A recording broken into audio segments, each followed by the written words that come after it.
Je bénirai l'Éternel en tout temps. Ses louanges seront toujours dans ma bouche. Oh, j'aime qu'on ait un problème. Et puis qu'elle est content comme ça. Ah, m'pas caché Dieu.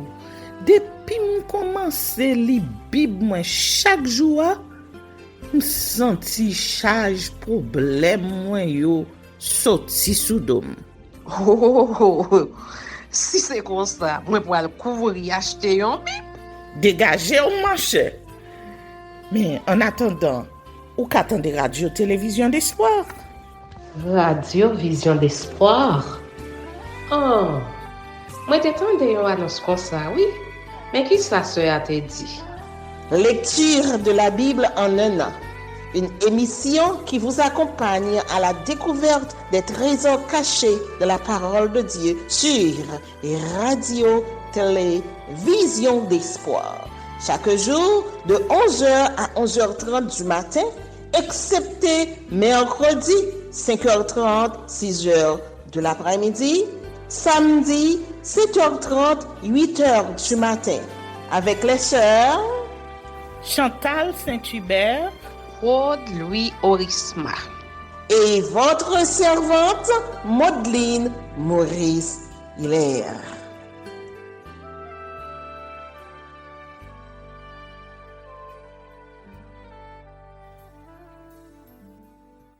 Saint-Esprit de Dieu, fais-nous la grâce de jouir de ta présence durant cette lecture qui enseigne, convainc, corrige, instruit et qui sauve. Au nom de Jésus. Amen.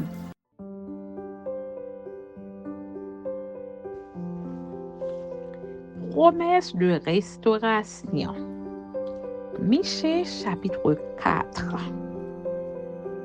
Il arrivera dans la suite des temps que la montagne de la maison de l'Éternel sera fondée sur le sommet des montagnes, qu'elle s'élèvera par-dessus les collines et que les peuples y afflueront. Des nations s'y rendront en foule et diront: venez et montons à la montagne de l'Éternel, à la maison du Dieu de Jacob, afin qu'il nous enseigne ses voies et que nous marchions dans ses sentiers.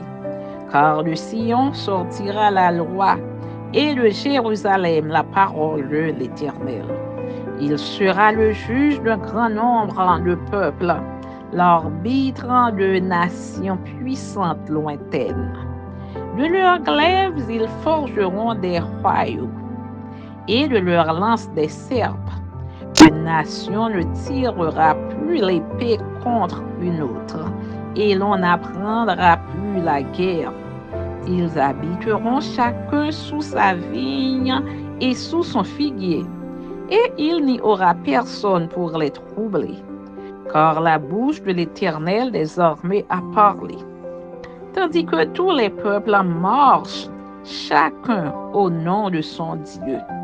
Nous marcherons, nous, au nom de l'Éternel notre Dieu, à toujours et à perpétuité.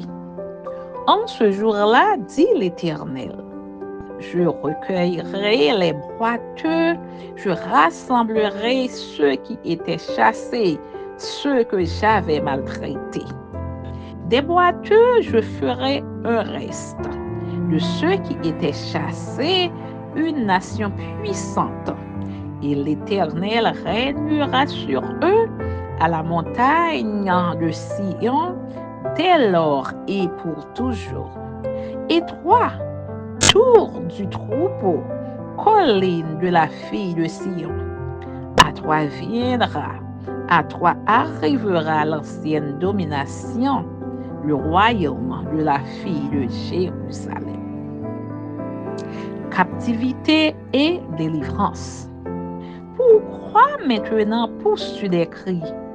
N'as-tu point de roi, plus de conseillers, pour que la douleur te saisisse comme une femme qui accouche? Fille de Sion, souffre et gémis comme une femme qui accouche. Car maintenant, Tu sortiras de la ville et tu habiteras dans les champs, et tu iras jusqu'à Babylone. Là, tu seras délivré. C'est là que l'Éternel te rachètera de la main de tes ennemis.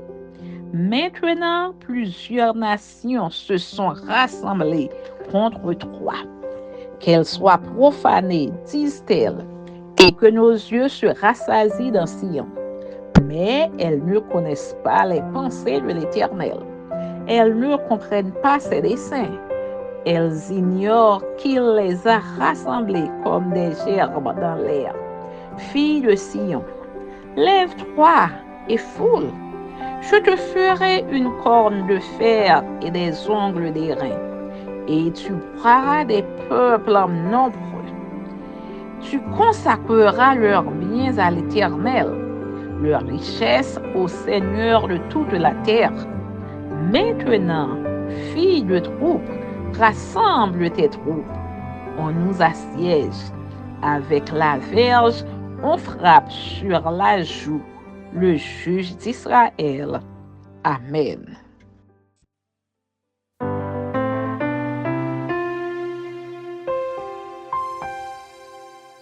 On vint dire à Jésus,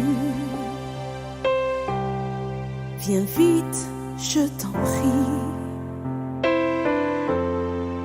Lazare est malade et sans ton secours, tout sera fini. Marie et Marthe virent leur frère mourir. Elles attendirent Jésus, mais il ne vint pas. Elles se demandaient pourquoi. La veillée était passée, depuis 4 jours enterré. Lorsque quelqu'un dit, il sera bientôt là, il n'est pas loin d'ici. Marthe courut vers lui, à ses pieds elle pleura. Si tu avais été là, tu l'aurais guéri, il serait encore en vie. Mais tu as 4 jours de retard et il n'y a plus d'espoir. On comprend pas, Jésus, que tu es tant attendu. Mais ces voix sont celles de Dieu, non pas les nôtres. Et n'est-ce pas merveilleux, 4 jours de retard n'arrive jamais trop tard. Jésus dit Marthe, montre-moi le tombeau. Mais elle dit Seigneur, tu ne comprends donc pas, ça fait 4 jours qu'il est là. La grande pierre fut roulée et Jésus pria. Lazare sort et quelqu'un s'exclama, il est vivant, il est vivant.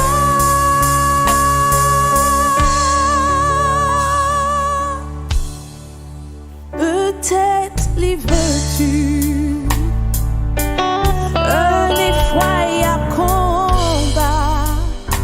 Tu as crié Jésus, j'ai besoin de toi, mais il n'a pas répondu.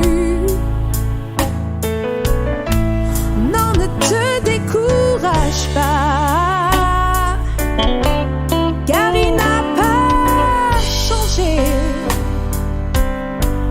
Il sera bientôt là, il roulera la pierre et il criera ton nom.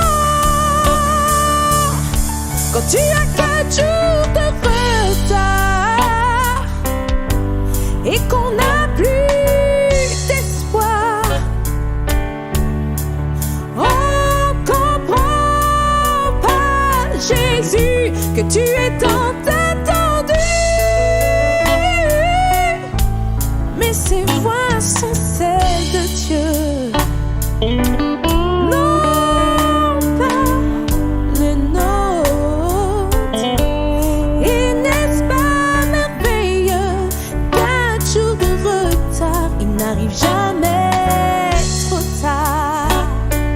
Dieu, tu es merveilleux.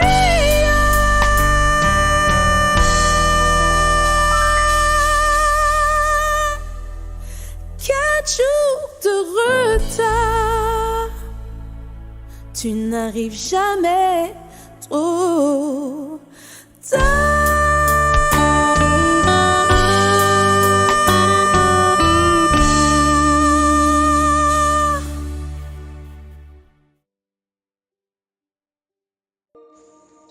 Introduction au premier livre de la Bible, la Genèse.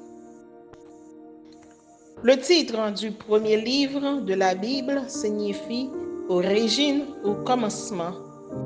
Ce titre nous vient de la Bible grecque. Ce livre répond aux questions essentielles de l'origine au sens large. La Genèse relate les actes ou les paroles créatrices d'un Dieu personnel qui crée et organise le monde et s'intéresse particulièrement à l'être humain, homme ou femme, créé à son image et à sa ressemblance.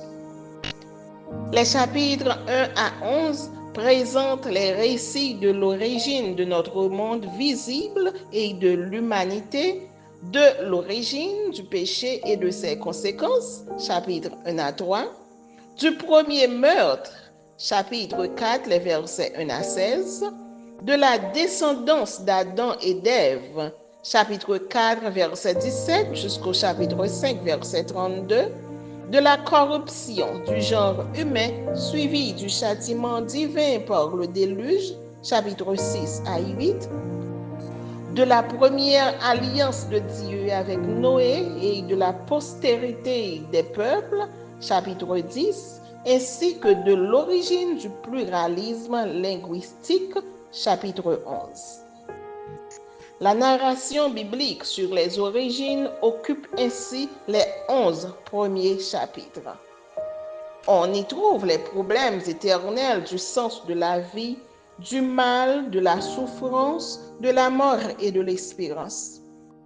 Certains thèmes abordés dans ces pages primordiales sont la création développée sur le plan spatio-temporel avec le couple adamique comme gérant mandaté par Dieu. Chapitre 1er, le verset 1 jusqu'au chapitre 2, le verset 3.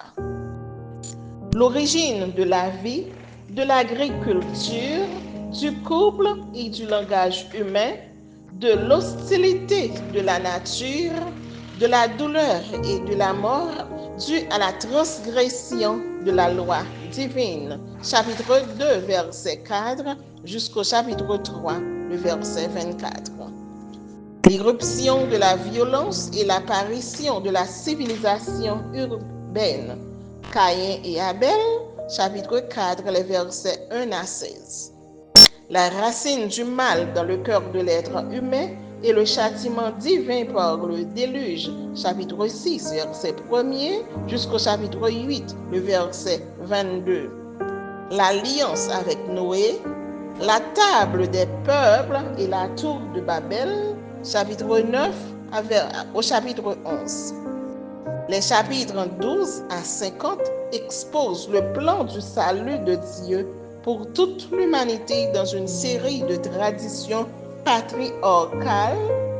Après la dispersion des peuples sur la terre, chapitre 10, liée à la confusion de Babylone, chapitre 11, ces chapitres décrivent le portrait de plusieurs figures essentielles d'Israël qu'on appelle les patriarches. En effet, Dieu choisit un homme du nom d'Abraham avec sa femme Sarah, chapitre 12, verset 1er jusqu'au chapitre 25, le verset 18. Il leur donne dans leur vieillesse le fils de la promesse, Isaac. chapitre 24 à chapitre 27. Dieu préfère son fils Jacob à son frère jumeau Ésaü et le renomme Israël. Chapitre 27, verset 1er jusqu'au chapitre 37, le verset 1er. Un des 12 enfants d'Israël du nom de Joseph devient l'instrument divin pour le salut de sa famille et de tout le peuple d'Israël en Égypte. Chapitre 37, verset 2 au chapitre 50, verset 26. Les cycles d'Abraham, d'Isaac, de Jacob, voire de Joseph, servent à l'instruction du peuple de Dieu pour le convaincre qu'il appartient toujours, des siècles plus tard, à un grand dessein. La Genèse nous renseigne sur ce que l'Éternel a fait. Dieu est le créateur de tout l'univers qui lui est soumis. Ce livre, la Genèse, insiste sur l'histoire de l'humanité quant à son origine, son attitude devant le Dieu créateur, juge bon et miséricordieux. Dieu prépare la délivrance de l'humanité déchue en choisissant Abraham comme patriarche de peuple nomade. Dieu reste le personnage principal à travers ce livre. Il demande en retour à toute personne la foi en ses promesses et l'obéissance à ses ordres et ses recommandations. C'était l'introduction au premier livre de la Bible, la Genèse.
Merci Seigneur de nous donner le discernement dans la lecture de ta parole, que nous y prêtions attention afin d'appliquer notre cœur à la sagesse.